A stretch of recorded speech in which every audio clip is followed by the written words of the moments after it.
parte de la segunda unidad. Estuvimos viendo la clase pasada todas estas, digamos que maneras de cómo podemos hacer esos aislamientos de los microorganismos, cómo se pueden hallar, bueno, cómo, digamos, debería uno tener el enfoque para hacer un medio de cultivo, qué condiciones uno debería tener presentes en términos de nutricionales y ya de esa parte, pues, ambiental o física que uno puede también de pronto manipular. Hicimos esos cálculos de concentración, entonces, de algunas de estas técnicas que uno puede tener en cuenta como, digamos que en este caso, en términos de UFC por mililitro o también que puede ser por gramo. Tuvimos otra manera de encontrar concentración que es el número más probable. Bueno, estuvimos como por ese lado. Yo les había dicho que hoy hacíamos algún ejercicio de esto, pues, de número más probable y de concentraciones, pues, por UFC, pero estoy pensando más bien que le hagamos hoy a la parte de la teoría y más bien el martes presencial en el tablero lo hagamos allá directamente. Por si hay alguna duda, pues las podemos resolver ahí mejor en tablero que así pues a través de virtualidad, que se hace un poquito más difícil para uno darse cuenta si están entendiendo o no. Entonces, bajo eso, voy a empezar pues con esa otra parte de la teoría.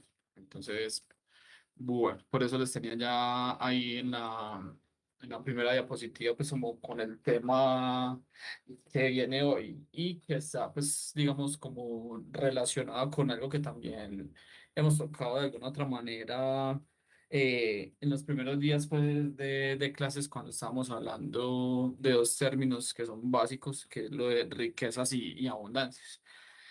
Teniendo en cuenta eso, esa parte de riquezas y abundancia, pues hay unos estimadores de diversidad. Y esos estimadores están asociados a tres tipos, digamos, como de diversidad. Está la diversidad alfa, la diversidad beta y la diversidad gamma.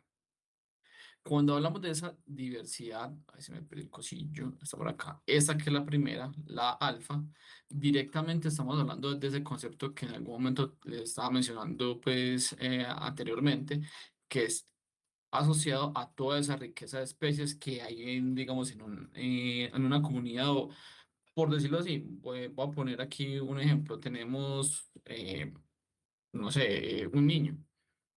¿Cierto? Entonces, ahí hay una, digamos que una comunidad de microorganismos que está, digamos que incluida con un montón de distintos microorganismos que pueden estar entre, obviamente, bacterias, hongos, etcétera, ¿cierto? Todos esos microorganismos distintos es lo que nosotros estaríamos hablando de riqueza de especies.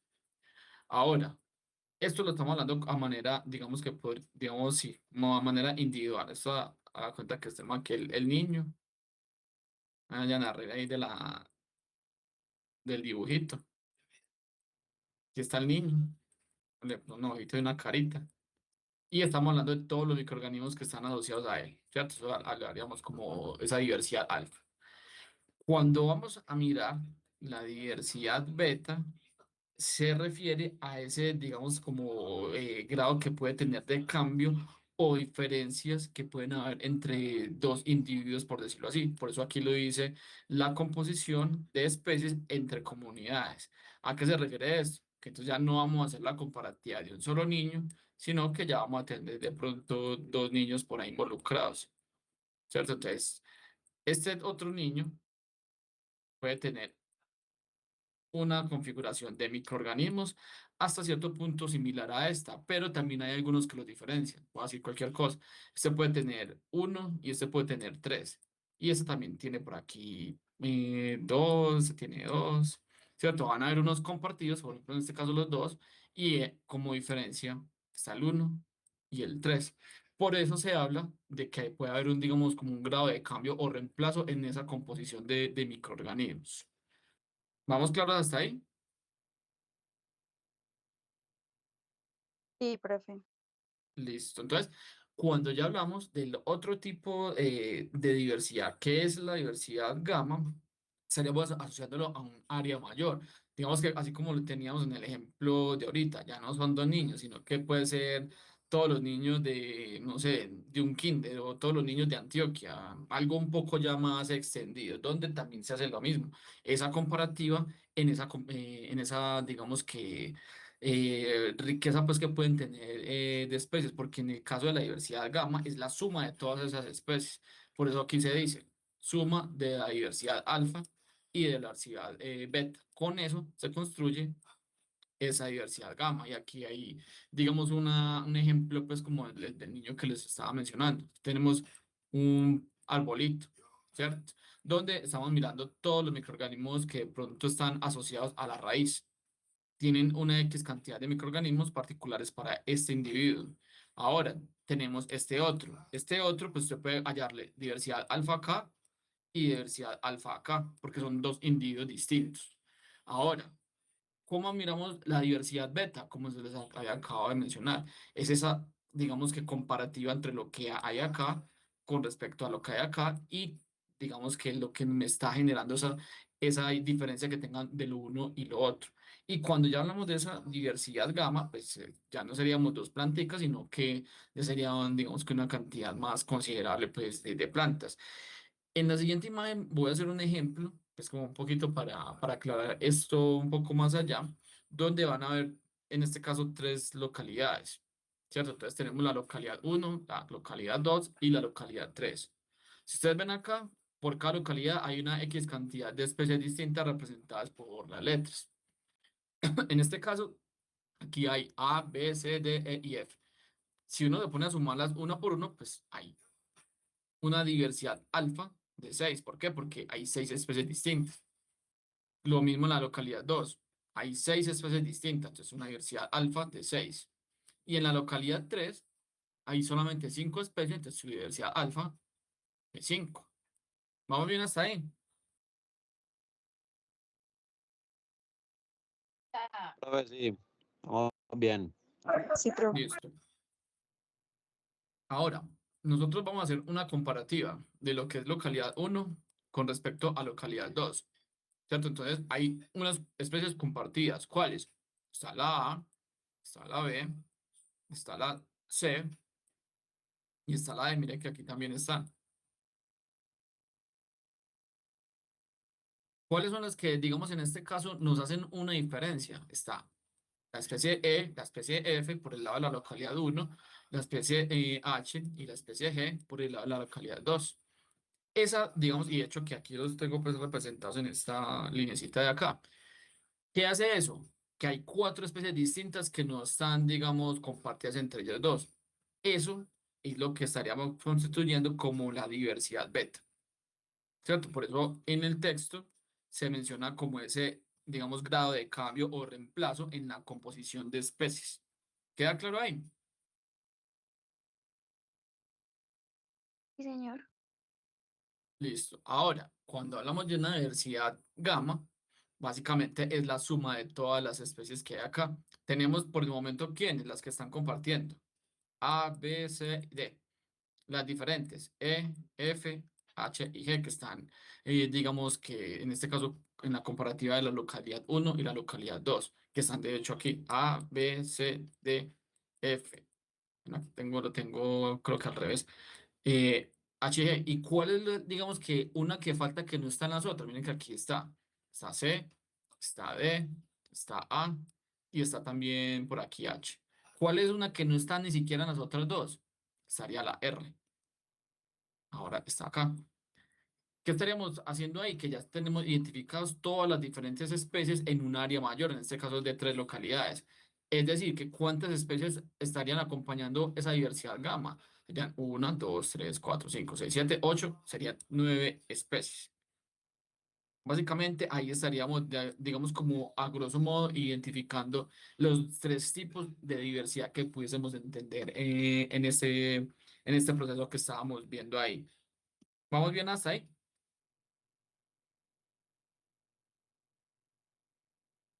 ¿O alguna cosa que tengan que repetir?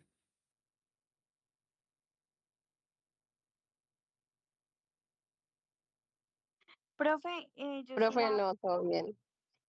yo sí tengo una duda. Por Claro, de ejemplo, en una. los tres no se tiene en cuenta la localidad 3, pero en el último sí, que es el R que no tiene nada que ver con los otros. Esa parte me perdí. Ah, listo, no. Digamos que el ejemplo lo hice basado en localidad uno y localidad 2. Yo también puedo hacer localidad 2 comparativa con localidad 3. Digamos que, venga, de hecho, pues hagámoslo, no hay problema.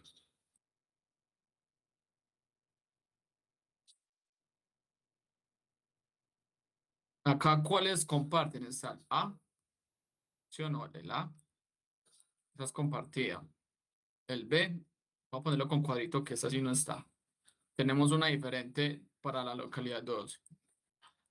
¿Cierto? En este caso tiene el B, el D lo comparte, el C lo comparte. Entonces tenemos aquí bueno, vámonos en orden alfabético, A, C, D. ¿Cuál otro comparten? Está el H. ¿Cuál no comparten en este caso? G estaría aquí. Y por la localidad 3 estaría el R. Entonces, en este caso, teniendo en cuenta esto, ¿cuál es la diversidad beta entre esa comparativa de localidad 2 y localidad 3? Sería la suma de esto, ¿cierto? O sea, B, G, perdón, B, G y R, que son tres especies. Ahí lo ven y queda claro. Pero va, digamos, la compañera que estaba preguntando. Sí, profe, qué pena, muchas gracias. No, de una, de hecho es bueno así para que también alguno que otro no la haya cogido, lo pueda hacer. Y lo mismo esto se hace, podría ser entre localidad uno y localidad 3, ¿cierto? Una comparativa, un contraste. Y cuando estamos hablando entonces ya de la diversidad como total, por decirlo así, que es la gama, es básicamente sumar todas las diferentes especies que hay. En este caso, estaríamos hablando solamente en términos de riqueza. Ya si uno estuviera en términos, ya mirando otro tipo de diversidad, pues que es más por el lado de la abundancia, ya habrías que mirar cuántos de cada uno hay. Ah, que por aquí hay Cs, por ahí Cs, y por ahí hay Bs, y ahí Bs, bueno, ya eso sería otra cosa. Pero para este concepto acá, con esa comparativa entre ellos y determinar los tres tipos de diversidad, es suficiente. Ahora, nosotros para hallar ese tipo también de diversidades aparecen algo que seguramente ustedes van a ver en algunos de los artículos que en algún momento les toque por ahí estudiar, que son esos unos índices de diversidad. Generalmente, los digamos como más populares o comunes que uno por ahí encuentra es este índice de riqueza de especies y índice de Margalef, que eso está directamente asociado a la parte de riqueza como tal, ¿cierto? El índice de riqueza de especies y el de Margalef. Y por el otro lado, también hay índices asociados a la abundancia, que era lo que les mencionaba yo hace un momento, donde tenemos índices como el de Simpson o el de Sharon, que estos, de hecho, estos son los que en términos de ecología y ecología microbiana o ecología en general es bastante utilizado. Adicionalmente también, por ejemplo, este que también aparece mucho en los artículos del de Chao. Entonces, bajo eso tenemos, digamos, este que les mencionaba yo hace un momento, ¿cierto? Entonces, que asocia a la riqueza. Que todo esto recuerden que es de diversidad alfa. Ese de riqueza, en este caso primero, riqueza de especies, básicamente es el número de especies por sitio de muestreo. Es lo mismo que estamos haciendo ahorita. ¿Cuántas especies hay en esa localidad? Fuimos a hacer el muestreo de la localidad uno y encontramos que habían 6, la localidad 2 6 y la localidad 3 5. Esa es la riqueza de especies. Ahora, hay otro índice parecido, que es este índice de Margalef, que no solamente está asociando al número de especies distintas, sino que hace una relación entre el número de especies y el total de individuos que uno encuentra. Ahí ya, digamos que hasta cierto punto, también estaría enfocándose en la abundancia. ¿Por qué? Porque usted puede encontrar, no sé, 5 especies y tener, no sé, 100 individuos. Ya ahí tiene que empezar a mirar es cómo lo distribuye y en el caso de nosotros, dándole un poquito más de contexto, en una caja de Petri, pues la única manera de poderlo hacer y que termina siendo pues como un poco subjetivo es mirando morfotipos, ¿cierto? O sea, ustedes, por ejemplo, cuando hicieron la primer laboratorio, se dieron cuenta que habían algunos que pueden ser parecidos pues, repetidos, entre comillas. ¿Por qué lo menciono como subjetivo? Y yo creo que más adelante tengo una imagencita de eso. Porque para mí una colonia que es amarilla, para otro la puede estar viendo un poquito marrón y para otra persona, digamos que otro color. Entonces, para mí yo puedo decir que hay tres individuos de la misma y decir que solamente hay una especie, ¿cierto? Una especie y tres individuos totales. Y si yo hago eso en términos de esta relación, sería teniendo en cuenta el número de especies y el total que yo observé. Pero puede haber otra persona, como lo mencioné ahorita, y que dice que son tres distintas. Entonces, tiene tres especies en un total de tres individuos, o sea que prácticamente uno por especie. Entonces ahí es donde está el detalle en el caso para nosotros, si lo vemos por el lado de los morfotipos, que es lo que está en esta imagen posterior. Que, digamos, ustedes pueden observar lo que les estaba diciendo yo ahorita con respecto a los colores. Ahí hay unas colonias, ¿cierto? Entonces hay unas colonias amarillas. Y alguien puede decir que para mí todas estas son iguales, pero alguien puede decir que estas dos son distintas. Entonces ya en teoría ya no solamente hay una sola morfología amarilla, sino que hay dos. Por cualquier cosa que la haya, digamos, visto. Uno aquí en la foto de pronto no alcanza a ver, pero por ejemplo que esta sea más convexa que este, o tenga un cambio morfológico que para una persona sea más característico y otra la vea similar. Pero bajo eso, pues nosotros podemos, y digamos, es una manera de poderlo observar bajo estas técnicas pues, ya más macroscópicas, es contar morfotipos. Y, digamos, en este caso está individualizado por colonias amarillas, ¿cierto? Y esta que también a ustedes les pasó de alguna otra manera en varias de las cajas, que aparece esta del cuadrito verde que crece como si fueran rizoide dentro del agar, que parece como que de pronto también puede generar algún tipo de confusión como si fuera un hongo. Pero la diferencia obviamente con los hongos es que no va a formar micelio en términos de mohos. Ya cuando son levaduras, pues las levaduras generalmente no crecen así, sino que crecen en forma pues de colonia así típica, parecida pues a la de bacterias. ¿Qué tenemos nosotros acá? Entonces podemos hacer, digamos, encontrar ese total de morfotipos y también la abundancia de cada uno de esos morfotipos, donde se puede aplicar todo lo que les estaba pues hablando hace un momento. A partir de un muestreo, digamos, o de diferentes muestreos a un mismo sitio, nosotros también podemos tener algo que se llama curvas de acumulación de especies. ¿A qué se refiere eso? A que nosotros también podemos estimar el número de especies que uno esperaría encontrar pues en un muestreo de un sitio específico. Si lo miramos como ahorita en localidad, hacemos varios muestreos de la localidad uno, ¿cierto? Entonces, aquí hay una imagen que me representaría esto. En este caso, es el número de muestreos y este el número de especies pues, que se están observando. ¿Qué me está dando a entender acá? Que a medida que uno va aumentando el número de muestreos, probablemente va aumentando también el número de especies esperadas, pero esto no es una manera, digamos, lineal infinita. Termina siendo, como lo ven acá, de una manera que tiene, digamos, como esa curva asintótica, ¿cierto? Que a medida que se van acumulando muestras, va subiendo el número de especies, pero va a llegar un momento en que esa línea, en vez de ser lineal, hacia arriba, se va a llegar a un punto donde se va a volver estable. ¿Qué me quiere dar a entender eso? Que por más muestras que yo esté sacando, ya no voy a encontrar más especies nuevas. Simplemente ya logré observar el total de especies que están asociadas a ese ambiente, pues vas a ese muestreo que estoy elaborando. ¿Hay alguna duda hasta acá, muchachos?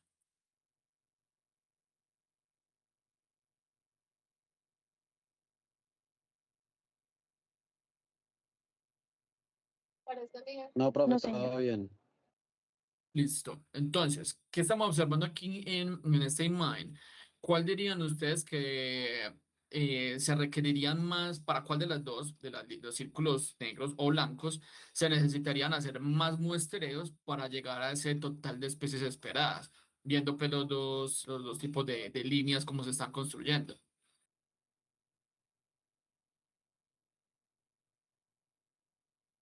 Sea, para cuál necesito hacer más muestreo, pues para encontrar más, digamos, como llegar a ese punto de equilibrio en donde ya no vaya a encontrar más especies observadas. ¿Para los círculos blancos o para los círculos negros? Para los círculos blancos habrá más, se tendrá que hacer más, ¿no? Exacto, o sea, porque aquí todavía se ve que, pues, digamos, si uno fuera a hacer digamos, extrapolando y tengo más muestreos, probablemente aquí aparezcan nuevas especies hasta que llega un punto en que digamos que sea plana, por decirlo así. Mientras que por el contrario, en los círculos negros, pues ya casi que está llegando al punto. Puede que con un poquito más de muestreo, pues ya no encuentre, por más que muestre, no voy a encontrar más especies nuevas. Ese tipo de cosas es, digamos, relevantes, pues, por ejemplo, cuando ustedes están haciendo algún muestreo de un sitio, porque, pues, por lo mismo, porque no hay que gastar mucho más esfuerzo si usted ya sabe que no va a encontrar más. ¿Para qué gastar recursos y digamos, que esfuerzo de una persona haciendo más muestreos con algo como esto? Ya sabe que ahí ya no tiene más diversidad, en este caso, pues, o riqueza, pues, de especies. Ustedes ven aquí, esto es de hecho, un trabajo de grado que hizo David, si no estoy mal, tenía que ver con la maestría de él, donde aquí hay un relacionamiento, no tanto de muestras, o sea, no de muestreo como tal, sino más un relacionamiento de morfotipos por abundancia. ¿Qué me está dando a entender? Ah, bueno, y aquí eran dos tipos de plantas distintas. Tenía maíz y otra planta que llama iraca. Esto lo hizo esas plantas están en Urabá, pues, cuando hizo ese muestreo. Entonces, básicamente la iraca. Porque, pues, maíz puede sembrar prácticamente casi que donde quiera, pues, en nuestro ambiente en el que vivimos. ¿Qué se está observando acá? Que hay algunos de ellos que son muy abundantes, ¿cierto? Digamos que se puede encontrar mucha concentración, pero en términos de esa riqueza, o digamos, sí, pongámosle riqueza de especies o riqueza más, no especies, ahí cambio la palabra, esa riqueza de morfotipos, en algunos de ellos se alcanza rápidamente. Es decir, por más que concentrado de que haya en términos totales de individuos, no voy a encontrar más morfotipos nuevos. ¿Dónde lo puedo observar así fácilmente? Pues puedo hacer aquí cualquier cosa, por ejemplo, en este caso con el maíz. Aquí se ve que de una vez llega digamos, como que a ese punto donde yo no voy a encontrar más morfotipos. Y en este caso, pues miren, por ejemplo, aquí, con poca abundancia de ellos, logré encontrar morfotipos, digamos que el total de morfotipos. Mientras que por acá, en este caso, todavía pareciera ser que voy a poder encontrar unos morfotipos probablemente nuevos, ¿cierto? O sea, acá que ya son 15, porque todavía falta que el gráfico se desestabilice a eso que les estaba mencionando. Entonces, son maneras de aplicar lo mismo que les estaba mencionando ahorita, pero en este caso para un conteo bajo lo que nosotros sí podemos manejar, digamos que un poco más fácil en el laboratorio, que es la caja de Petri, donde podemos sí contar morfologías. ¿Cuál es el sesgo ahí? Lo que les mencionaba ahorita. Las morfologías yo las puedo ver de alguna otra manera, de manera subjetiva, por colores y formas, y otra persona entonces por colores y formas la puede estar viendo de otra.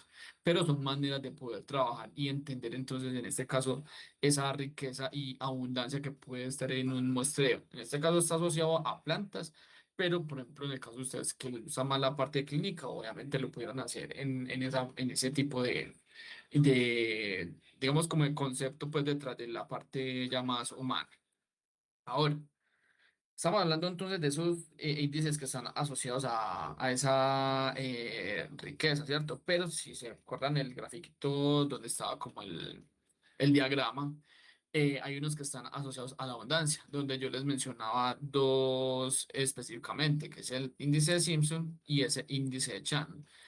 En este caso, están divididos en índices que van asociados a la dominancia y en índices asociados a la equidad. Cuando hablamos de dominancia, básicamente son digamos que esas especies que están mejor representadas, es decir, pues las que están dominando. Y para eso está entonces este índice que les acabo de mencionar, donde está relacionando o estamos detrás de encontrar la probabilidad de que si yo saco dos individuos al azar, de una muestra correspondan a esa misma especie. Claro, ¿por qué? Porque son especies que están dominantes. Entonces, si yo voy y cojo a dos individuos, es decir, como si cualquier cosa, coger en la escuela, eh, no sé, voy a decir una bobada, que en la escuela dominaran las personas de Cali, ¿cierto? Entonces son más dominantes. Si yo voy a un salón, ¿cuál es la probabilidad de que yo, de dos estudiantes que coja, las dos sean de Cali? Ese tipo de cosas se pueden medir a través de este tipo de índice asociado pues a esa abundancia. Ahora, Cuando hablamos de estos, del otro índice que es el de equidad, que ahí va, digamos, directamente relacionado a qué tanto o qué tan uniforme están representados cada una de esas especies como tal. Bajo eso hay ese índice, pues, que es el que está asociado a eso, que es el de Shannon. Hay una presunción o se asume algo, y es que todas las especies que están en ese muestreo están bien representadas, es decir, tienen, digamos, que abundancias similares. Por ende, lo que estamos detrás o buscando con este tipo de índice es mirar qué tan uniformes están realmente esas especies en el muestreo que yo estoy elaborando. Entonces, bajo eso pues, sería, digamos, la manera de poder hacer esa, digamos que, análisis de diversidad en términos de riqueza de especies que va asociado a esa diversidad alfa. Ahora, cuando vamos a la diversidad beta, recuerden que es como esa diferencia que puede haber entre un individuo y otro. Hay, digamos, diversos también índices, que entonces hay unos asociados a la parte de similitud que era pues, o cambio que les estaba mencionando ahorita, y donde digamos que los más comunes en términos de ecología en general son el de Yackel y el de Sorensen. O pueden haber algunos otros, por ejemplo, en este caso de reemplazo, donde entonces está este que es el de Magurran, o de complementariedad, que podría ser como lo que estamos haciendo ahorita, que ustedes se dieron cuenta que yo saqué los que eran iguales y por un ladito saqué los diferentes. Todo eso obviamente lo podemos medir y darle pues este tipo de manejo, que ya todo eso es más tipo estadístico. Nosotros aquí en el curso pues no vamos a hacer pues ningún tipo de cálculo para hallar este tipo de cosas, porque no nos da pues el tiempo para entrar hasta, o sea, profundizar a ese tipo de nivel. Pero es un panorama general. En términos de microbiología, como les mencionaba yo a ustedes ahorita, entonces digamos que los más comunes está este de riqueza, el de Shannon y el de Simpson, y el que también de pronto aparece y van a se van a dar cuenta cuando están viendo artículos, que es el de Chao 1.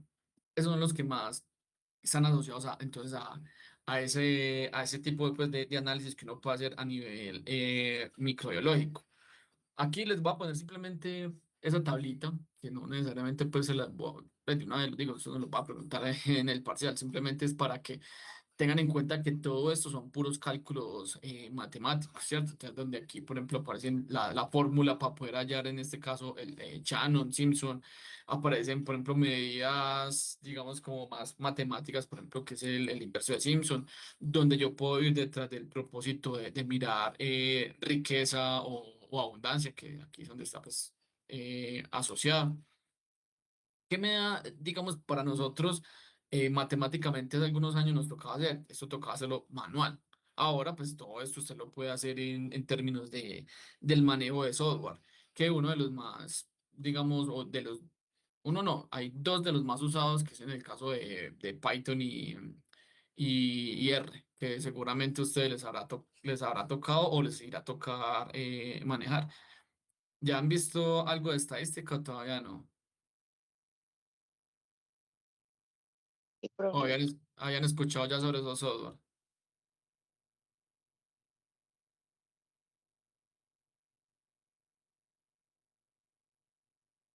Asumo que tal vez de pronto algunos no, y ahí se los dejo para que cuando de pronto, si alguno tiene alguna curiosidad, esos son software que es más bien por el lado de la programación, porque en términos de facilidad, sé que hay software que son, digamos que muy intuitivos para el manejo. Por ejemplo, en el caso de uno que se usaba mucho en la escuela, que era SPSS, o hay otro que también es StatGraphics.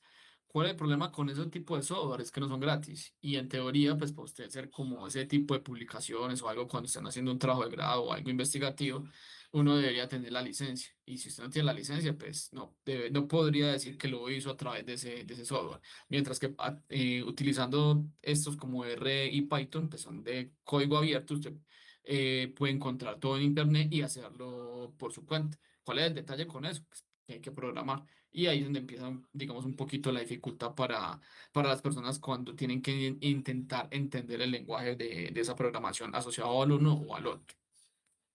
¿Qué pasa con todos estos índices acá? que no se está teniendo en cuenta esas relaciones filogenéticas que pueden haber entre diversos filotipos. En este caso, pues digamos que dos de ellos que estén relacionados, eh, digamos que se cuentan igual a otros que sean también, digamos que de pronto lejanos. ¿Por qué? Porque no estamos sabiendo cuál realmente es esa relación filogenética que tengan. Para ello, que son índices un poquito más desconocidos, por decirlo así, se utilizan entonces, digamos que índices de diversidad como es diversidad filogenética, o por ejemplo en este caso como el de variabilidad de especies filogenéticas. Ahí, si usted, no, rache, bueno, esas son maneras de pronto ir un poquito más en profundidad y no quedarse solamente, por ejemplo, en el caso de nosotros, que la única posibilidad de hallar ese tipo de cosas es cultivando, aunque ahora con la parte de la metagenómica nosotros sí podemos ir un poco más allá e intentar hacer digamos, como este tipo de índices un poquito más profundos, pues, por decirlo así. Ahora. Todo esto que estamos ahí observando son esas maneras de yo poder hacer análisis ya más de tipo cultivo dependiente. Nosotros también tenemos algunas técnicas donde también entonces podemos hacer análisis ya de cultivo independiente, perdón, bueno, sí, análisis independiente de cultivo, cae que no lo digo. ¿Qué tenemos en este caso? Pues una de las principales formas que podemos hacer ese tipo de análisis es por tinciones. ¿Qué, digamos, o qué logramos nosotros haciendo una tinción? Pues podemos ir a cuantificar o a contar microorganismos que estén en una muestra. ¿Cuál es la dificultad de hacer este tipo de metodología? Es que yo no sé nada de lo que hace el microorganismo, o sea, yo no sé nada de esa fisiología. Y adicionalmente, yo tampoco voy a saber nada de esa historia evolutiva que tienen cada uno de ellos. Entonces, tiene una dificultad, pero es algo que es bastante utilizado en términos pues, de la gente que trabaja con ecología microbiana, porque pues yo puedo ir a contar ese número de células que están en un ambiente. ¿Qué colorantes, digamos que son bastante utilizados pues para hacer este tipo de análisis? Son aquellos que, digamos que se me unen al ADN de esos microorganismos y me los ponen fluorescentes, pero pues fluorescentes obviamente en presencia de algo que me lo revele. En este caso puede ser, ay, ¿dónde está? Puede ser rayos UV. ¿Qué tipo de colorantes hay? Por ejemplo, está en el caso del DAPI, el naranja agrina y este que probablemente algunos de ustedes lo hayan escuchado, que es el del Cyber Green. ¿Lo habían escuchado por ahí? ¿O para qué se usa generalmente en un laboratorio?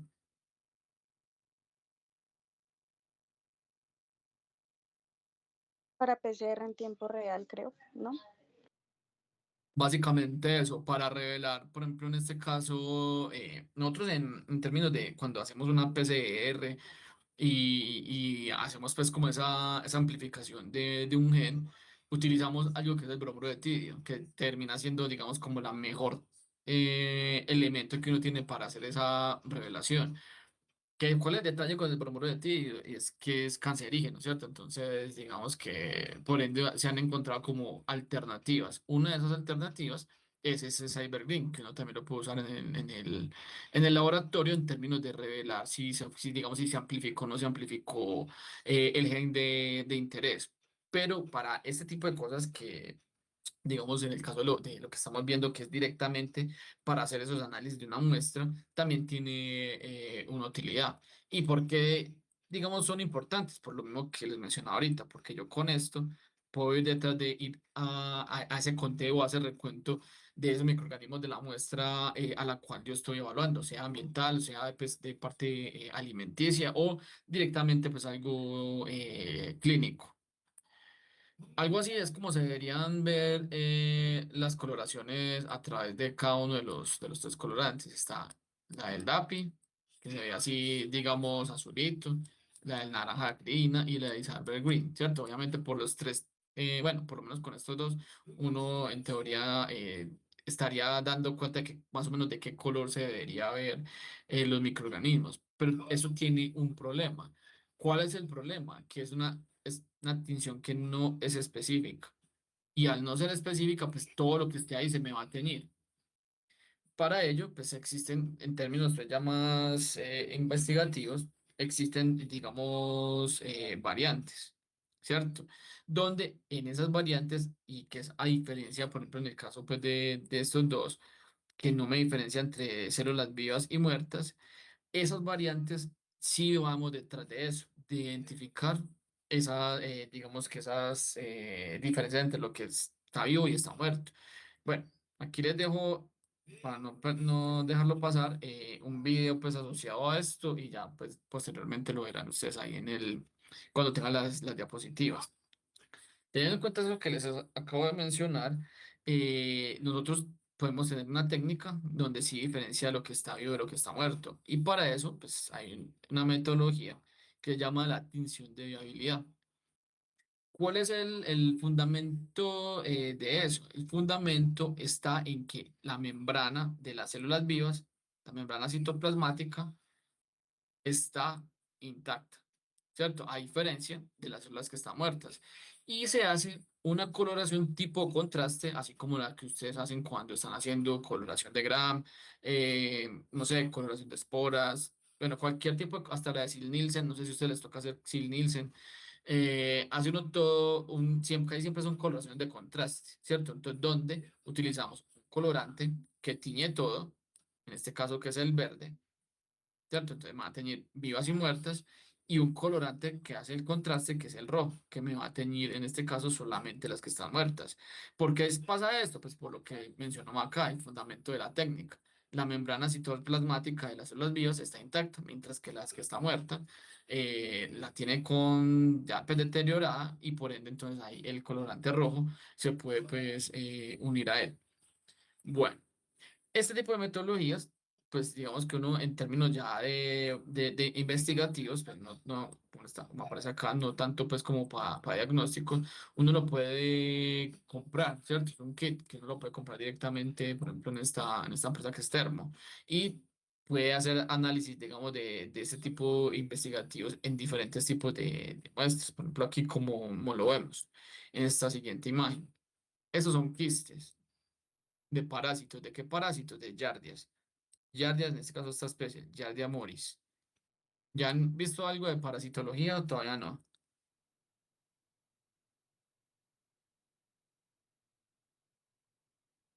Profe, es micro general, pero yo no me acuerdo. Básicamente, el quiste de Yardia, no sé, va a ser aquí un mamarracho, pues, pero no sé si ustedes se acuerdan de un protozoo que es como si fuera una carita. Algo como esto, parece como una carita. Esa es, digamos, como la estructura típica de las Yardias. En este caso se me está olvidando el nombre, yo no me acuerdo si se le dice trofozoito, aquí tengo una duda. Y tienen unas estructuras pues más de resistencia que son los quistes. Esta es el quiste, miren que aquí se ha hecho como si fueran los ojitos, pues como un fantasmita, por decirlo así.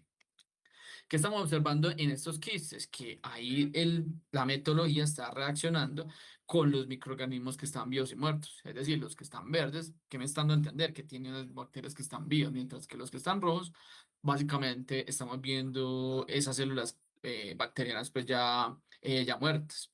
O en este caso con una raíz. Vemos ahí entonces también cómo algunos de estos microorganismos empiezan a estar asociados a la raíz y algunos de ellos se van muriendo, ¿cierto? Entonces, vemos acá, en este caso los verdecitos, solamente lo que está vivo, y lo que esté por ahí en puntico rojo sería pues como que los microorganismos que ya perdieron esa viabilidad. ¿Qué otras metodologías de tipo parecida a la tinción uno puede tener? ¿Cierto? Entonces, seguramente ustedes ya habrán escuchado sobre esto. Hay ciertos, hemos dicho, existe una proteína que da una fluorescencia, que es una fluorescencia verde, y por ende se llama proteína verde fluorescente, que se utilizan básicamente pues, en cosas llamadas tipo moleculares como un marcador celular o un gen reportero. ¿Por qué? Porque entonces, digamos, de cierta manera, si yo quiero introducir algún tipo de gen asociado para resistencia o algo pues que yo quiera estar buscando en mi estudio, pues le involucro también el gen reportero y si me genera la fluorescencia, ¿qué me indicaría? Que fui capaz de hacer la transformación del microorganismo. ¿Y por qué es importante, digamos esto? Es porque ese gen para que, el que codifica pues para esta proteína, se puede introducir prácticamente para cualquier bacteria. ¿Y qué va a pasar? Como les decía, si la bacteria ya fue capaz de, digamos, yo la fui capaz de transformarla, al momento en que yo la ponga en fluorescencia, perdón, en UV, me va a generar la fluorescencia. Esto es, digamos, una metodología básica, pero no es que sea fácil, ¿cierto? O sea, hacer una transformación de un microorganismo, de pronto cuando ustedes estén viendo por ahí ingeniería genética, no recuerdo, ¿ustedes ven ingeniería genética o no? Como materia. Sí, profe. Probablemente les toque hacer algún tipo de transformación, no necesariamente con este gen, de pronto con alguno de resistencia, pero va como detrás de la misma lógica. Pero realmente uno lo hace más, entre comillas, fácil en bacteria, pero no solamente se da en bacteria. Aquí como se los voy a mostrar en una imagen de tricoderma. Es un tricoderma transformado, ¿cierto? Al cual se le incluyó la proteína, la GFP, y por ende, obviamente, cuando está en contacto de algo que genere esos rayos UV, me genera la fluorescencia. Y la ven básicamente aquí. No sé si ustedes reconocen estructuras pues ya de hongos o probablemente cuando ya estén viendo micología se acordarán de esto. Eso completo es lo que yo diría que es un conidióforo, ¿cierto? Y el conidióforo está comprendido por las fialides y por las esporas. Las fialides vienen siendo como igual estos, pues son como tubitos o pines de cuando uno está jugando bolos, que son como unos conitos pues como así, y por ahí se pega la esporita que se ven aquí, hay como se resalta o se señala con la flechita roja. Si ustedes se dan cuenta, ahí hay digamos, una evidencia de que ese tricoderma fue capaz de introducir el gen pues, en su genoma y por ende está generando entonces la fluorescencia. Ahora, ¿qué otros métodos, digamos ya tipo, obviamente como estamos hablando no dependientes de cultivo, tenemos otros de herramienta? Es todo lo que es ya más a nivel molecular y que ha venido obviamente pues cambiando, ¿cierto? Aquí he hecho algunas de estas técnicas por la evolución ya no es, digamos, viable ni se está detrás de ellos, sino ya detrás de otros tipos de técnicas ya más evolucionadas, pero es importante obviamente conocer pues también esa parte y la historia de lo que ha acontecido pues para nosotros. En este caso, hay técnicas a nivel molecular, pues, que es obviamente una de las más populares ahora, que es la metagenómica. Nosotros también, digamos, podemos tener técnicas como esta que es del DGG, que ahorita la vamos a ver, técnicas como esta que es de los espaciadores intergénicos ribosomales, en este caso es automatizado. Está esto que sí es más pues, es fluorescent in situ hybridization, es una fluorescencia in situ. Ay, lo dije al revés, pero bueno, ahorita volví y lo repito que lo dije fue en inglés. Aparece los microarreglos que también tiene una relevancia en su momento, que lo vemos también en un momento. Entonces, se dan cuenta que muchas de estas técnicas probablemente ustedes ya las han visto pues en algunos de sus otros cursos. Todo esto, ¿de dónde sale? Que digamos, o en su principio, ¿cuál es el fundamento? Pues la mayoría dependen de la extracción del ADN y de alguna otra manera, algunas de estas técnicas, pues de la PCR. Para ello, entonces, vamos a recordar, pues simplemente aquí va a pasar algo rápido, que es la parte de la reacción en cadena de la polimerasa, donde, pues, digamos que son unos pasos mínimos que son, de hecho, pues, repetitivos o por ciclos, donde tenemos un ADN que se pone y se hace una desnaturalización con temperatura. Luego, pues se hace la adición de todo lo que va asociado a la reacción, que en este caso serían los primers, donde esos primers se tienen que ir a unir a su cadena complementaria. Posteriormente, entonces se da una extensión, que ya es donde viene entonces la polimerasa, y empieza a generar entonces ya digamos que la copia pues, de la cadena. ¿Qué tenemos nosotros? Que el crecimiento en esas PCRs por cada ciclo se va, digamos, generando un crecimiento tipo exponencial. Por lo que aquí tenemos en un primer ciclo 4 copias, en el segundo 8 y así sucesivamente hasta el número de ciclos que yo, digamos, pueda definir. Por ejemplo, si yo le digo que es a 30 ciclos, voy a tener aproximadamente 2 billones de copias del gen que yo estoy intentando, pues, amplificar. Entonces, eso es, digamos, a grosso modo, y que de hecho aquí también vuelvo y lo menciono, lo que está basado esa PCR, ¿cierto? Donde entonces, pues, digamos que aquí es algo más de repetición de lo que les acabo de decir. Tenemos eso, en un principio, pues, esos primers que se tienen que ir a unir a esa cadena complementaria, posterior, obviamente, a ese, ¿cómo es que es? A esa desnaturalización. Y posteriormente ya, pues, se llega entonces a esa polimerasa que digamos que se encuentra con esos primers tanto en el forward como en el reverse y se empieza a generar esas, digamos que copias a nivel exponencial. Aquí tenemos otra imagen parecida pues a lo que les mencionaba ahorita, simplemente aquí con esa medida ya tipo exponencial. A medida que pasan los ciclos, se van aumentando el número de copias casi que de manera lineal. ¿Listo? Algunos ahí muchachos, porque pues yo creo que esto ya lo han visto por ahí seguramente varias veces, pero bueno, si alguna cosa me dice. Nosotros a PCR mm, no solamente la podemos utilizar con un gen que es como el más utilizado, pues que es el del que codifica el RNA ribosoma 16S.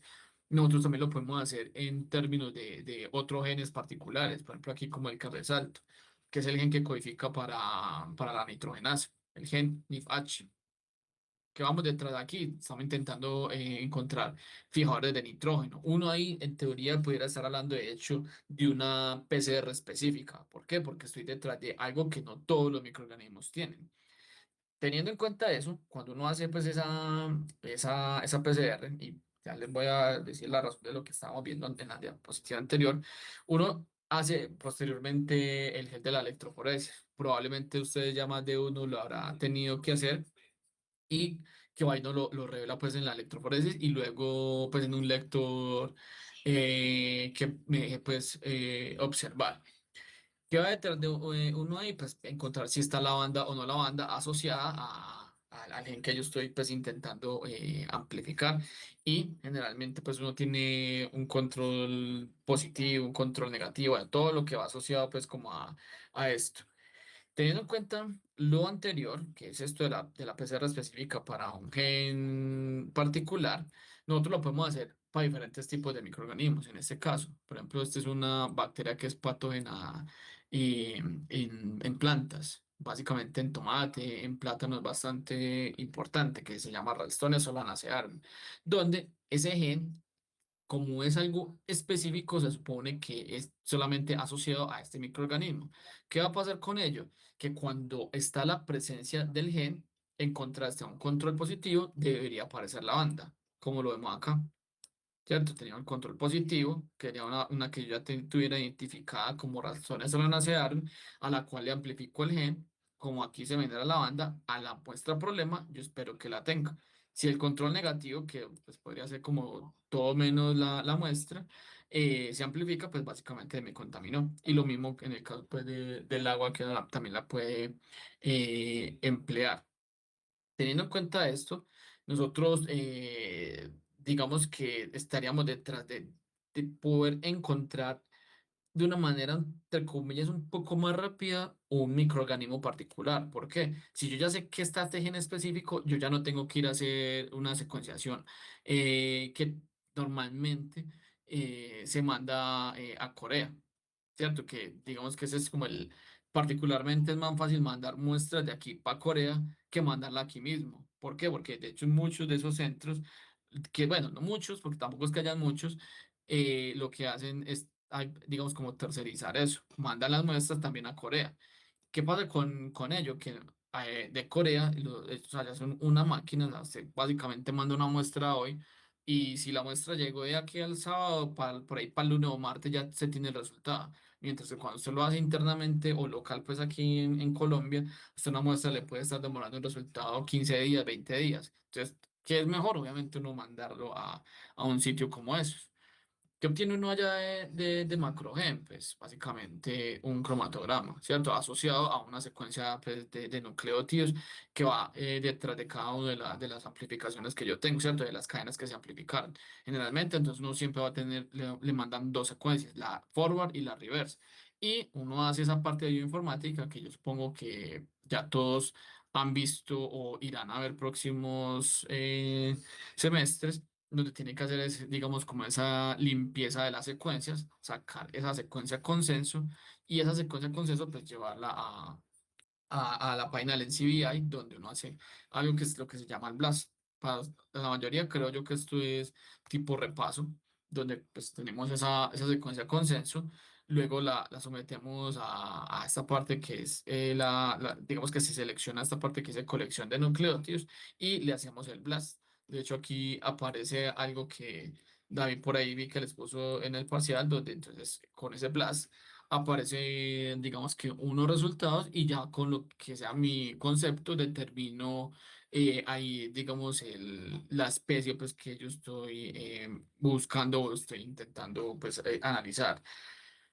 Generalmente, pues uno hace eso en el Blast pues, del NCBI, pero no solamente ese tipo de o esa base de datos está en esa página. Por ejemplo, en este caso también aparecen otras y seguramente ya existirán otras, como esta que les pongo aquí de ejemplo, más que todo como para tenerla, pues, por si algún día les falla por un lado, pues pueden venir a esta otra y hacer también el mismo proceso, pues, digamos que intentar identificar un microorganismo particular problema. Ahora, vamos a la técnica del DGG, que esta es una técnica bastante compleja de montar. En su momento fue bastante importante porque era una técnica que me ayudaba al estudio de la diversidad. Adicionalmente, yo también podía ver, digamos, cómo podía cambiar una comunidad respecto al tiempo. Es decir, que no sé, a una persona yo le hago el análisis de un ambiente del cuerpo, pues como tal, y después le aplicaron algún tipo de antibiótico. Yo puedo podía hacer el muestreo del antes y el después para mirar cómo cambia ese tipo de comunidad. Y adicionalmente, pues yo también puedo hacer contrastes entre lo que puede tener una persona con respecto a otra, o digamos un muestreo de algo con respecto a otro muestreo de algo similar para mirar el contraste, en este caso de la diversidad.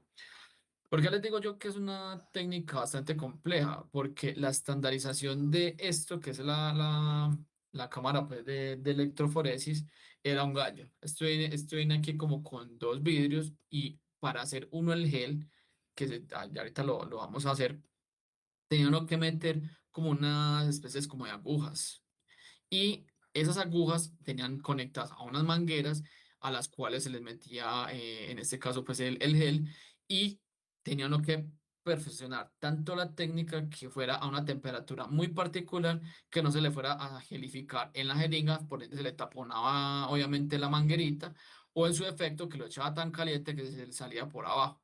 Prácticamente una técnica de estas, al que la estuviera aprendiendo, se le puedan estar yendo facilito 6 meses, solamente estandarizando la máquina, que eso ya es un montón de tiempo. Ustedes, por ejemplo, en este caso, tuvieran que hacer algo así, se tienen que graduar rápido, una técnica de esto sería fatal, sería quedarse por lo menos 1 año, no más que haciendo este tipo de ensayos, pero en su momento era una técnica bastante empleada. ¿Qué técnica, pues, mejor dicho, cuál era el fundamento pues, de esta técnica? El fundamento de esto es que me va a ir a separar genes, y que después lo pongo acá en rojo, que son del mismo tamaño. Al ser del mismo tamaño, pues es un gen particular, generalmente. Casi siempre pues, uno lo hace con el gen que codifica el RNA ribosomal 16S. ¿Listo? Eso es muy, muy importante porque entonces obviamente todos los microorganismos tienen un fragmento para ese gen. ¿Qué lo hace particular? Que como todos los microorganismos son en un muestreo pueden ser diferentes. Al ser diferentes, también en ese fragmento van a haber diferencias en esa secuencia de bases. ¿Qué pasa aquí? Que como, digamos, tienen esas diferencias cuando se está haciendo el proceso como de naturalización, que ya les pongo pues el nombre. ¿Qué va a pasar? Que como hay diferencias en esas secuencias, ese perfil de desnaturalización va a ser diferente para cada uno de los microorganismos. Por eso, esta técnica se llama electroforesis en gel de gradiente desnaturalizante. ¿Qué hace uno o con qué, digamos, hace esa desnaturalización de ese gen? Lo puede hacer a través de dos maneras, usando temperatura o usando, en este caso, algo químico, que ahí siempre pues era lo más común era la forma mía, ¿cierto? Que es, ahí sí sería más concretamente DGG, mientras que en este caso, cuando es temperatura es TGGE. ¿Cuál la metodología típica del asunto? Tenemos entonces una muestra problema, por decirlo así, de diversos microorganismos. Se le hace esa extracción de ADN. Posteriormente, pues nosotros hasta ahí no tenemos nada, tenemos que ir a amplificar una fracción o un fragmento pues particular, como les mencionaba ahorita con este. Hacemos la PCR, eso me genera obviamente unos productos de PCR que yo tengo que ir sí o sí a verificar si se amplificó en esa PCR, así como lo vemos acá en este pedacito de la imagen. Aquí cada una de las muestras amplificó para decir que codifica el RNA ribosomal 16S. Posteriormente, yo que tengo que ir a hacer, ir a someter digamos que ese producto de PCR digamos que en este caso a la técnica del gradiente, en gradiente desnaturalizante, que es lo que estamos viendo acá. Y qué es lo que se haría en este caso en el aparatico acá, en cada uno pues, de los pocitos que uno logre hacer ahí. ¿Qué va a pasar con ello? Como es una muestra que va a estar combinada por diversos microorganismos y todos probablemente tienen diferencias en esas secuencias de bases, esas diferencias hacen que aparezcan un bandeo, un patrón de bandas, como lo ven digamos, como en cada una de las columnas. ¿Y qué se asocia a ese patrón de bandas? Probablemente entonces a microorganismos diferentes. ¿Qué tenía uno que hacer? Que eso digamos, también era algo engorroso. Tenía que ir a coger con un bisturí a cortar el pedacito del gel, digamos que cojamos este pedacito y posteriormente habría que mandarlo a secuenciar para poder ir a mirar esa parte filogenética que puede estar asociándome al microorganismo problema que estoy viendo en esa estructura. ¿Alguno hasta ahí, muchachos?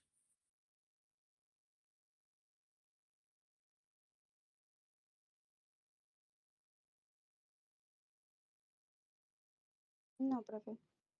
Bueno, asumo que no. ¿Ya habían de pronto conocido ese tipo de técnicas o ya para ustedes eso es vejestorio?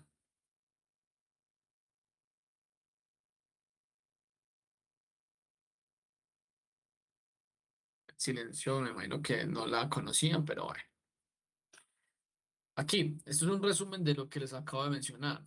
¿Cierto? Esta es una imagen donde en un principio tenemos la muestra, por decirlo así, problema, le hacemos la amplificación por PCR, pues ustedes se dan cuenta en la electroforesis, perdón, hay una banda, digamos que es similar. Entonces, ¿qué me está indicando ahí? Que de las muestras que yo tengo problema, fue que digamos que se dio la amplificación del gen particular. ¿Qué pasa con ello? Que después de uno meterla directamente a la electroforesis en gel de gradiente naturalizante, cada una de esas muestras generó una banda particular. Ustedes ven acá. Cada una de ellas, ¿qué me está dando a entender? Que esas muestras tienen microorganismos diferentes. ¿Por qué? Porque digamos que se ubicaron en diferente posición. Y todo eso es, digamos que a pesar de que es el mismo gen, que puede ser del mismo tamaño, todo eso que lleva a que con esas diferencias es que como se está desnaturalizando, se genera un patrón de bandeo distinto, porque no todas tienen la misma tipo de secuencias, que era lo que yo les mencionaba acá digamos, como el fundamento pues, de la técnica. Ahora, nosotros, como les mencionaba ahorita, yo puedo hacer estudios para mirar cómo se comporta un microorganismo que yo inoculo. En este caso, eso es un microorganismo fijador de vida libre, que es el Azospirillum brasilense. Si ustedes ven acá, pues tienen aquí el tiempo, digamos que el tiempo cero, cuando se inoculó, aparece la banda, a los 15 días, a los 30, a los 60. ¿Y qué me puede estar dando a entender esto? Que probablemente ese microorganismo sí se está estableciendo en el sitio donde yo lo agregué. O por el contrario, yo puedo mirar también otro tipo de análisis, es el contraste de cómo digamos que cambia la configuración de microorganismos cuando yo inoculo un microorganismo particular. En este caso, es un bacillus que se llama Bacillus pumilus y aquí se ve cómo se cambia la configuración de microorganismos en comparación a un sitio que no tiene la inoculación de esa bacteria. Si se ven ahí, digamos que cambia enormemente y de hecho pues no tan uniforme como acá esa configuración de microorganismos. Es decir, probablemente acá está influenciado directamente por lo que yo estoy agregando. Y en contraste también tenemos, por ejemplo, cuando en este caso no hay planta.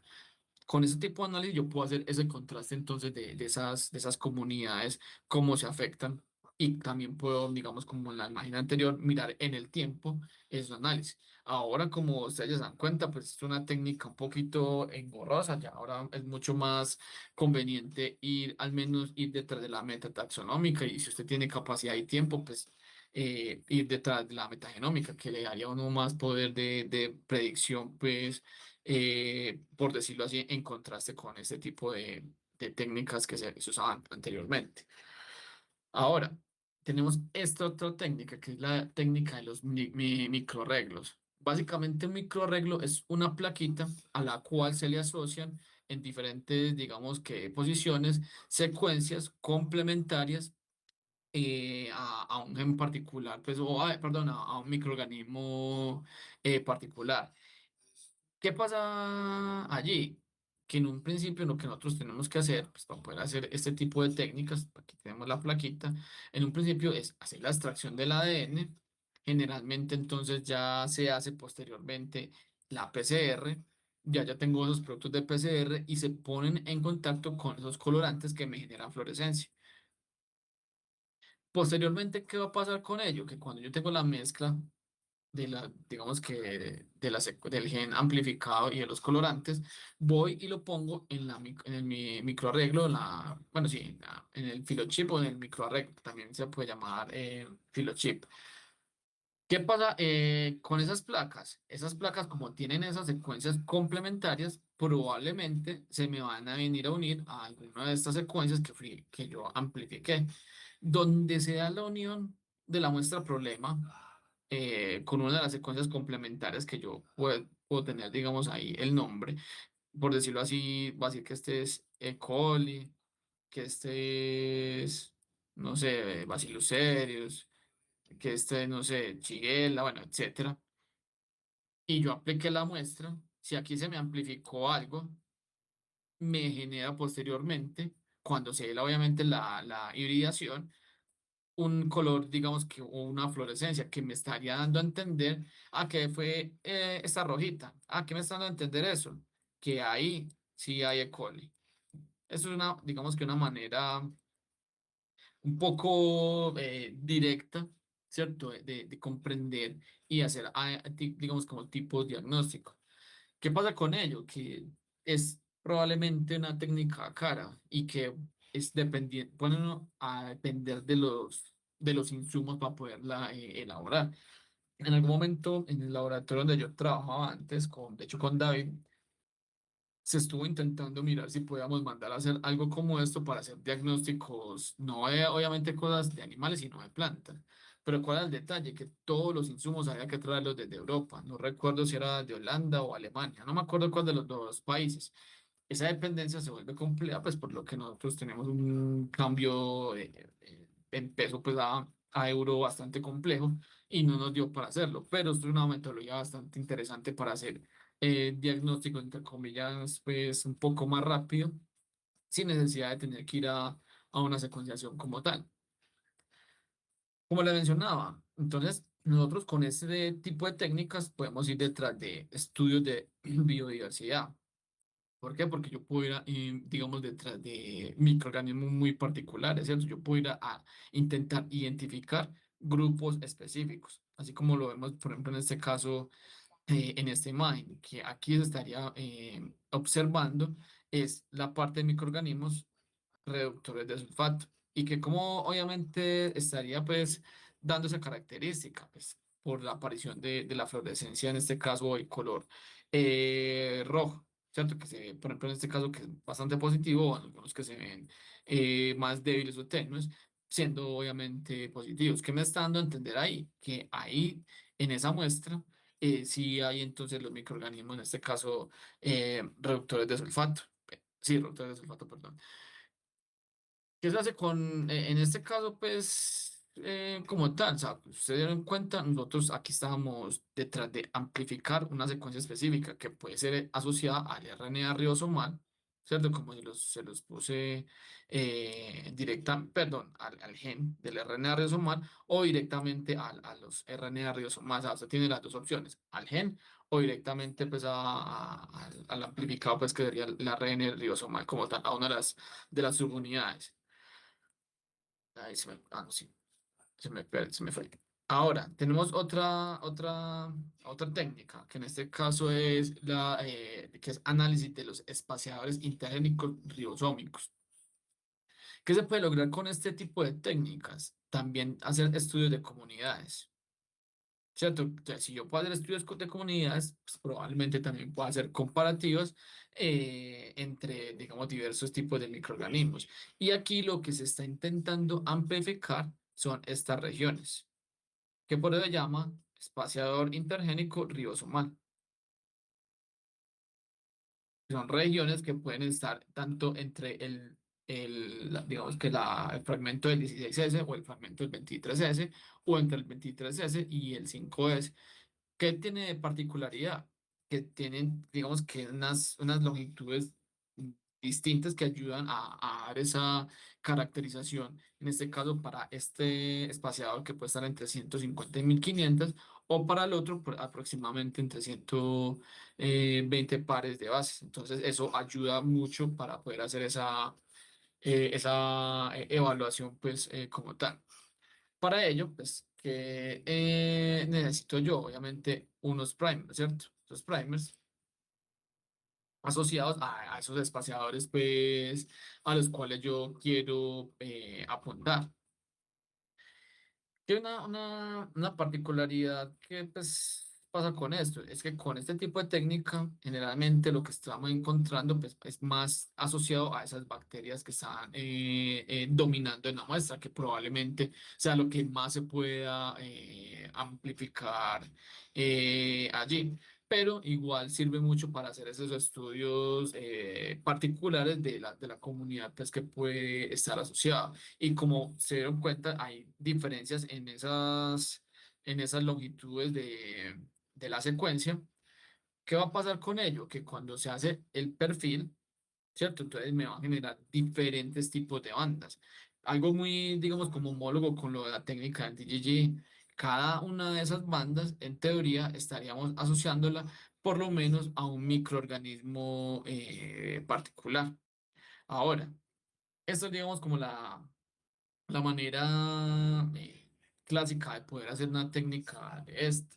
Pero aparte digamos, de tenerlo, como lo estaba mencionando, también podemos hacerlo de algo, digamos que un poco más automatizado. En este caso, lo que se utilizaría son primers que están marcados, pues que generan algún tipo de fluorescencia y posterior ponerlo en un equipo que pues, ayude a generar esa detección de los microorganismos.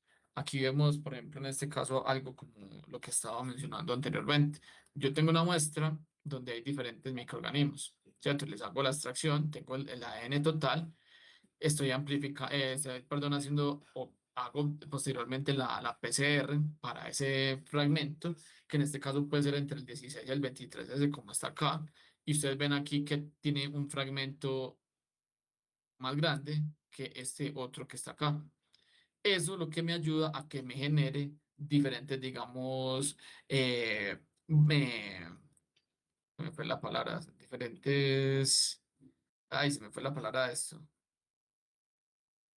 bandas, ay, que no digo, que se me generen diferentes bandas en el gen que uno, pues, el eje, perdón, que uno esté corriendo posteriormente.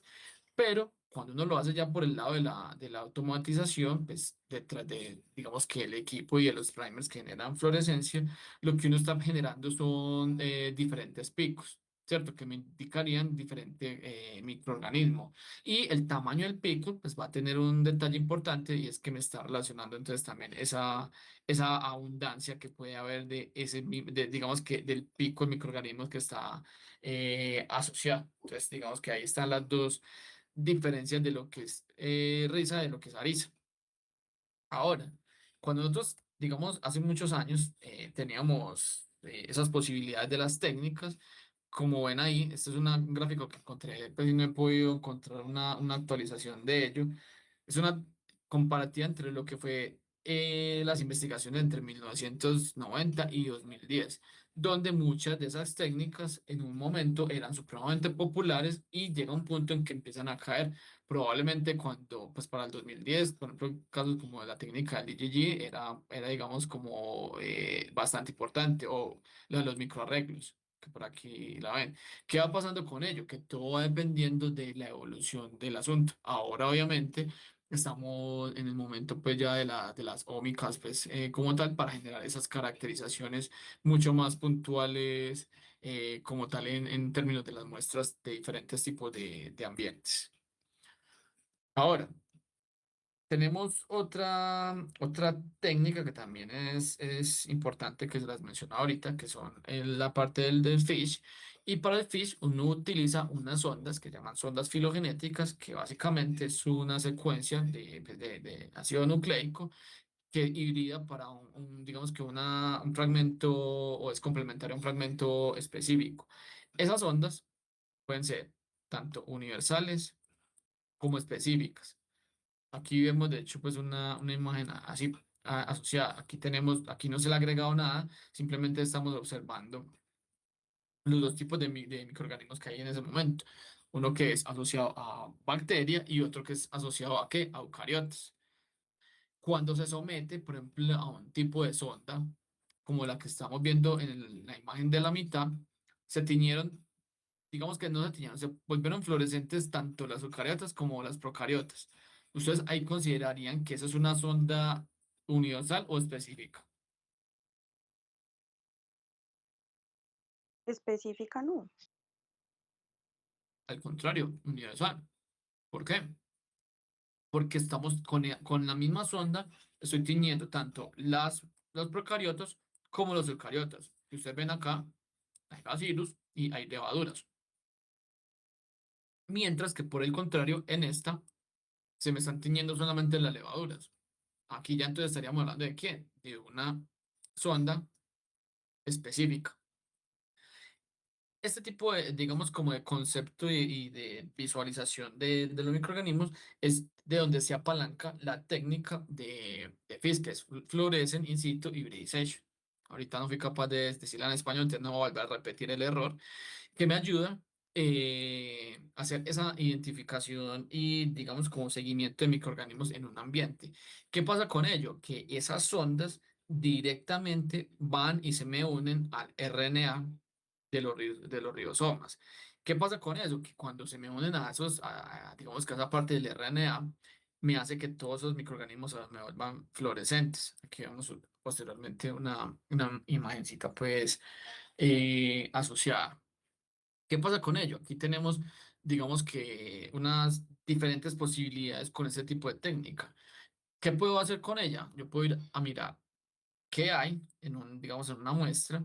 Yo puedo también ir a contar microorganismos, a cuánto hay y también cómo se me va distribuyendo en el espacio. Entonces, digamos que ese tipo de técnica es factible para yo poder mirar ese tipo de, digamos, como de particularidades como tal. ¿Cómo sería el asunto? Pues tenemos esa muestra, ¿cierto? Esa muestra se le hace posteriormente una fijación que, pues, digamos que haciendo el homólogo de la fijación como con el mechero, pues que uno tiene la muestra y la seca con el mechero para que se fije. Posteriormente, hace uno una adición, en este caso, pues, de esas ondas marcadas, ¿cierto? Con los colorantes que me generen la fluorescencia y directamente se me vienen a pegar a los ribosomas. Si ya se me unieron y digamos que se unieron pues a esa parte del ribosoma, lo que va a pasar es que cuando yo lo someta a un equipo que me genere algún tipo de fluorescencia, el microorganismo pues voy a poder detectar. Ahora, esa técnica yo la puedo enfocar tanto para bacterias como para, pues, para procariotas o como para eucariotas. En este caso, pues a diferentes, digamos que subunidades, pues es la 16S o 23S en el caso de procariotas o 18 o 28S en el caso de eucariotas.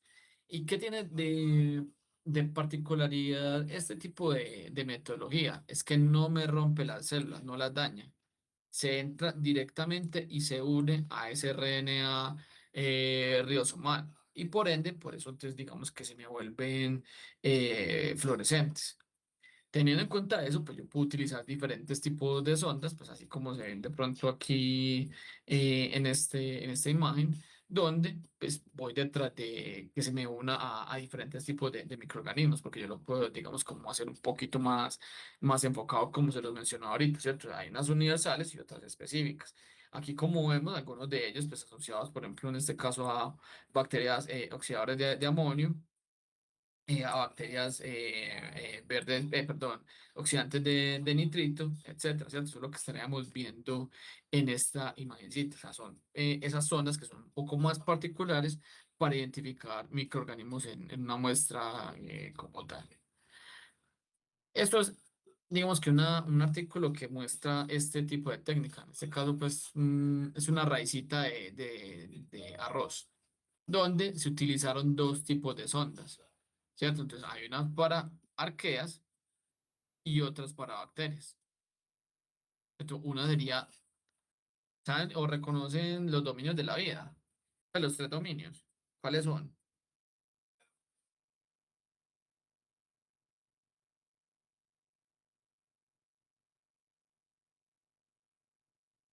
Profe, bacteria, arquea y eucaria.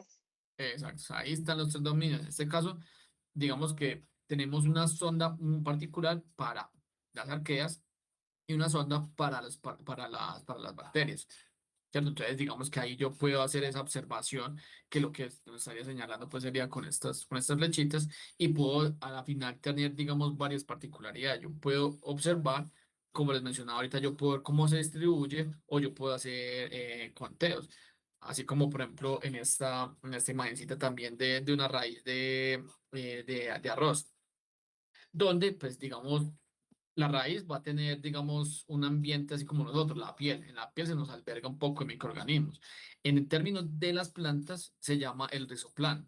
En ese rizoplano, que es como la piel de la planta, se asocian microorganismos en diferentes cantidades. Y yo puedo ir a mirar y contar. Por ejemplo, en este caso, puede ser en la parte superior, en la media y ya en la inferior, donde entonces ya, digamos que encuentro los microorganismos y la concentración que haya en ese espacio asociado a esa parte como la piel de esa raíz, pues, como tal. Entonces, digamos que bajo la parte de colonia microbiana tiene una particularidad e importancia en este caso utilizar este tipo de técnicas. Aquí está también un video, pero eso sí lo ven ustedes pues, posteriormente. Ahora. Hay otra técnica que en este caso se llama riotipificación, que seguramente ahorita cuando les muestre algo se van a dar cuenta que ya lo habrán seguramente visto por ahí en alguna de las otras materias. ¿Y qué particular tiene este tipo de técnicas? Es que no se requiere PCR. Adicionalmente, tampoco tengo que ir a hacer secuenciación ni tampoco hacer nada pues, de tipo bioinformático. ¿Por qué? Porque pues aquí como ven en la imagencita de la izquierda, yo tengo unas muestras, ¿cierto? Digamos que unos microorganismos problema. A ello, digamos que a cada uno le hago una extracción de ADN. Y esa extracción, digamos que eso que extraje el ADN de cada uno se somete posteriormente a unas enzimas que se llaman enzimas de restricción. ¿Qué es lo que hacen las enzimas de restricción? Cortame, digamos que ese fragmento perdón, cortame ese ADN en unos fragmentos, ¿cierto? ¿Qué va a pasar posteriormente que yo tengo ya la muestra sometida pues, a las enzimas? Que voy y hago, digamos, como una especie de hibridación a través de una membrana, pues, y digamos que lo pongo a hibridizar con unos, digamos, con unas sondas, ¿cierto? Unas sondas que me van a ser complementarias digamos que esos fragmentos. ¿Qué pasa con ello? Como yo tengo DNA sondeado, posteriormente yo voy a tener, cuando ya esté revelando, un patrón de bandas. ¿Qué pasa con ese patrón de bandas? Es que cada microorganismo va a tener un patrón de bandas que realmente también se llama riotipos, que es específico. Y es una manera en la que nosotros también podemos hacer algún tipo de identificación de microorganismos. ¿Cuál es la particularidad o lo complejo en un principio para poder desarrollarlo? Es que nosotros tenemos que tener patrones de referencia. Es decir, si yo no sé qué es lo que estoy buscando, tengo el patrón de bandas que se me generó a través de la técnica, pero yo cómo voy a saber a cuál pertenece. Entonces, yo tengo que tener un patrón de bandas. Esto es algo que se aplica, de hecho, pues en la parte de identificación, por ejemplo, para personajes que no responden por sus hijos, donde es una, digamos que el mismo concepto de la técnica que se llama RFLP, que es polimorfismo de fragmentos largos de restricción, donde, pues, en un principio se hace la extracción de sangre, ¿cierto? Perdón, sí, se saca la sangre, se hace la extracción del ADN, posteriormente se somete a esas enzimas de restricción y se hace todo el proceso ya del sondeo y revelado, digamos, como el patrón de bandas. Bajo esto, ¿ustedes qué dirían? ¿Quién es el papá del niño que no quieren reconocer? ¿John o Bill? Aquí está el patrón de bandeo, básicamente. Esto es lo que les mencionaba ahorita.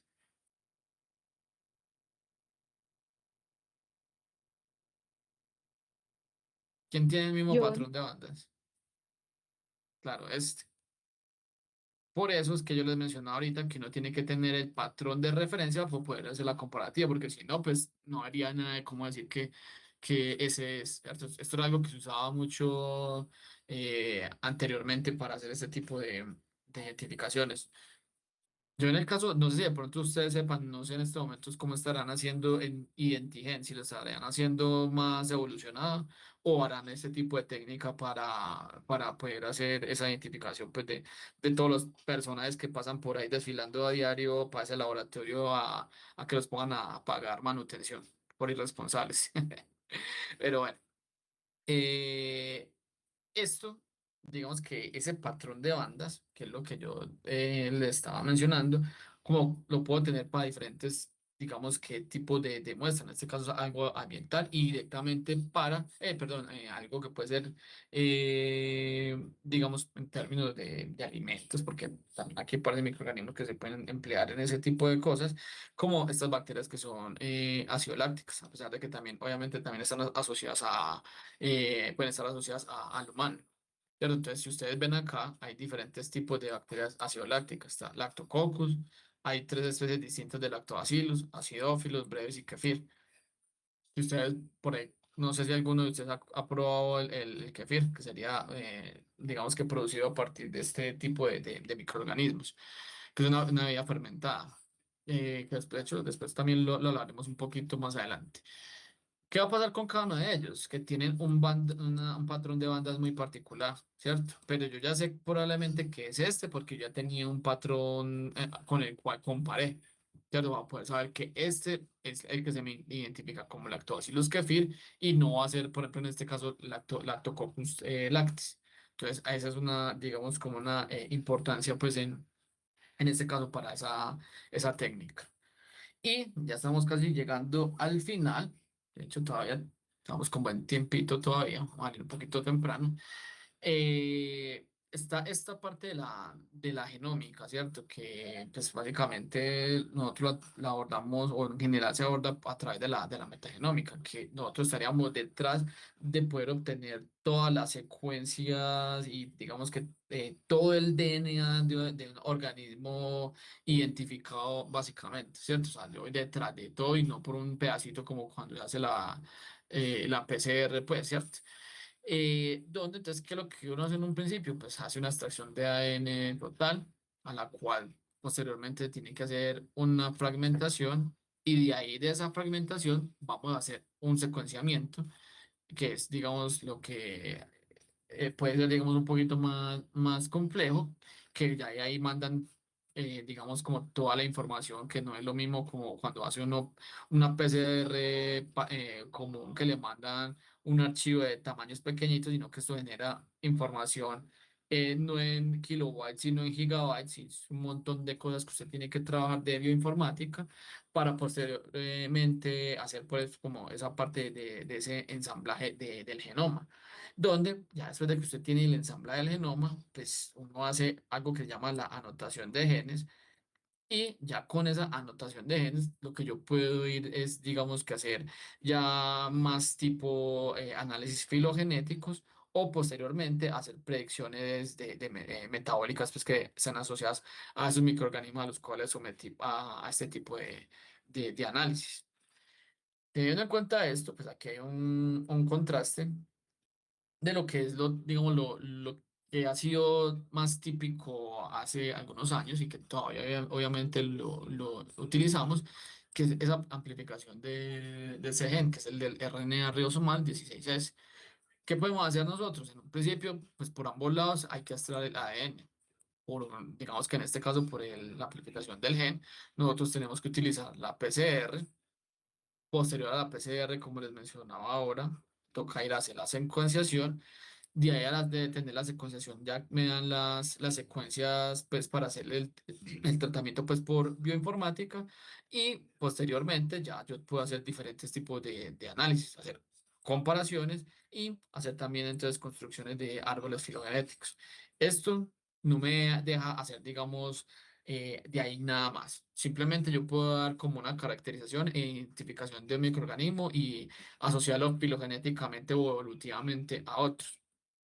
Mientras que por el lado de la metagenómica, pues al hacer todo el proceso ya de trabajar con todo el ADN, yo genero entonces una secuenciación de ese ADN total, hago todo ese proceso de bioinformática que, como les mencionaba ahorita, ese ensamblaje, posteriormente esa anotación de genes, perdón, que me lleva a lo que les mencioné en la imagen anterior, predicciones.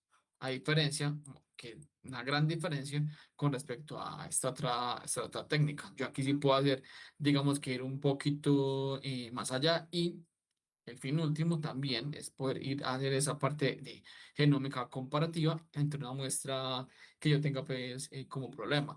¿Cuál es la dificultad digamos, como de este tipo de técnica? Es la capacidad que tenga la persona digamos, como de aprendizaje en términos de informática, y adicionalmente una capacidad física. Casi todo este tipo de análisis uno lo tiene que hacer a través de servidores para poder usted tener toda la información por el tamaño que tiene esa información y poderla utilizar a través de ello.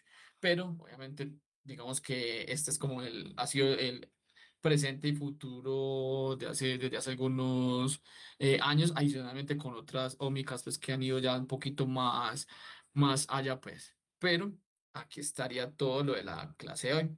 Entonces, como les mencionaba, el día de la clase presencial hacemos los ejercicios, y bueno, nos estaríamos viendo ya el martes. No siendo más, por aquí voy a acabar la grabación, y bueno, espero que tengan un feliz fin de semana.